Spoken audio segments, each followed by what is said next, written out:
Ni masak daging salai. Daging salai orang Mak Den. Sepatutnya tak belimbing dengan apa? Bacang, tapi sebab tak ada, kita letaklah ubi kontang. Hari ni kita masak daging salai, masak lomak cili api. Ni betul-betul daging salai, Negeri Sembilan. Nampak tu.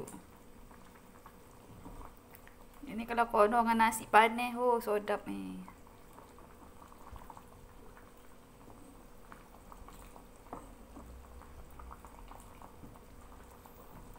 Simpan daging dekat dalam peti ais. Elok. Ini kita masak untuk suami kita daging salai.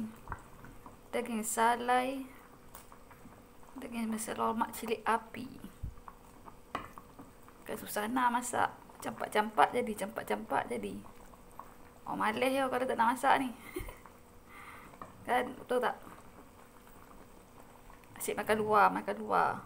Kan elok. Masak. Sebiuk bangang boleh makan. Siap. Ini nak makan luar. Harga tak terjangkau. Kau masak sendiri, kau makan sendiri. Kantak untuk sedua orang. 3 orang pun boleh. Ini nak makan luar, nak makan apa, makan. Tapi kalau letak apa sedap ni, letak belimbing, letak bacang, oh sedap gila. Nak ingat nak beli ubi lah. Buat masak lomak putih sedap. Tengoklah kau gaji kan turun kat jimat.